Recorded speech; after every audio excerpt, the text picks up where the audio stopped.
আসসালামু আলাইকুম রহমতুল্লাহ। এই আইন হাতে তুলে নেওয়া, বেশি তৌহিদি জনতা সাজা এবং সংখ্যালঘুদের উপর নির্যাতন করা, তাদের কথায় কথায় গণপিটুনি দিয়ে হত্যা করার এই প্রবণতা বাংলাদেশকে একেবারে ধ্বংস করেই ছাড়বে। দীপুচন্দ্র দাসকে কিভাবে জনসম্মুখে হত্যা করে পিটিয়ে আগুন দিয়ে পুড়িয়ে মারা হয়েছে সেটা দেখেছেন। এরপর পরে চট্টগ্রামের দুটি বাসায় বাইরে থেকে গেট লাগিয়ে কেরোসিন দিয়ে আগুন জ্বালিয়ে দিয়ে তাদের সর্বশান্ত করে দেওয়া হয়েছে, সেটাও দেখেছেন। এইবার গতকালকে রাতে রাজবাড়ির পাংশায় রাজবাড়ির পাংশায় মানে অমৃত মণ্ডল ওরফে সম্রাট নামের এক সংখ্যালঘু হিন্দুকে গণপিটুনি দিয়ে এবং গুলি করে হত্যা করা হয়েছে। এটি বাংলাদেশের আমার দেশ পত্রিকা, এরা তো জানেন যে ভারত সরাসরি ভারত বিরোধী এদের যে সম্পাদক মাহমুদুর রহমান, তিনি এতে ঘোষণা দিয়েই কঠোর ভারত বিরোধী। তার সংবাদপত্রে কতটা যে সঠিক নিউজ পাওয়া যায় সেটা আপনারাই বলতে পারবেন, আমি বলতে পারবো না। সেখানেও আমি বিষয়টি দেখে নিশ্চিত হয়ে তারপরে সংবাদটি করছি। সেখানে তাকে পুড়িয়ে সেখানে তাকে গুলি করে খুন করা হয়েছে। এবং আপনার এই যে অবস্থা, এই যে পরপর দেখেন 18 তারিখ, তারপরে গত 20 তারিখ, মেবি 20 তারিখ, তারপরে আপনার 24 তারিখ রাতে এই যে ঘটনাগুলো কনস্ট্যান্টলি ঘটছে।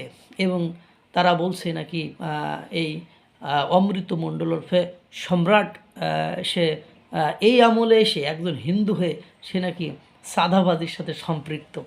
এটা আমার দেশ পত্রিকা যে ইউটিউব চ্যানেল আছে সেখান থেকে আমি এটা জানতে পারলাম। আমার কাছে এই গল্পটি অনেকটা হালকা মনে হলো, কারণ এই আমলে এসে একজন হিন্দু যারা নিজেরাই মনে করেন এখন চাপায় এবং সিপায়া পড়ে আছে, তারা আর একজনের বাড়িতে যে চাঁদা দাবি করবে এটাও আমার কাছে আরেকটা আজগবি মনে হয়েছে। যাই হোক, এখন ঘটনা হলো আইন, প্রশাসন, বিচার ব্যবস্থা কি বলে।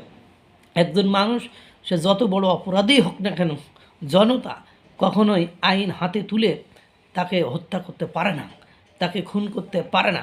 এখন এই দীপুচন্দ্রের মতো অমৃত মণ্ডলকেও যে এই খুন করা হলো, এতে করে পরিবেশ পরিস্থিতি আরও উত্তাপ, কঠিন এবং জটিল রূপ ধারণ করছে। এমনিতেই বিশ্বের অস্ট্রেলিয়া, কানাডা, নেদারল্যান্ড, রাশিয়া, মার্কিন যুক্তরাষ্ট্র, ইউরোপের দেশগুলোয় দীপুচন্দ্র দাসের ওই ঘটনাটিকে নিয়ে একের পর এক বিবৃতি দিয়েছে এবং বাংলাদেশ সরকারকে হয়তোবা ওয়ার্নিংও দিচ্ছে যে এইগুলো বন্ধ করতে হবে। সাম্প্রদায়িক যে প্রবলেম, যে সমস্যা, এটা করতে করতে জটিল আকার ধারণ করলে ইতিমধ্যে আপনারা দেখেছেন দীপুচন্দ্রের বিষয়টিকে নিয়ে নেপাল এবং ভারতে হাজার হাজার জনগণ রাস্তায় নেমে তাণ্ডব চালাচ্ছে। এর ভেতরে এই যে সংবাদ, এইটা আবার বাংলাদেশকে কতটা হুমকি এবং ক্ষতির মুখে ফেলে দেবে সেটা হয়তো বা বাংলাদেশের সাধারণ জনগণ উপলব্ধি করতে পারছেন না।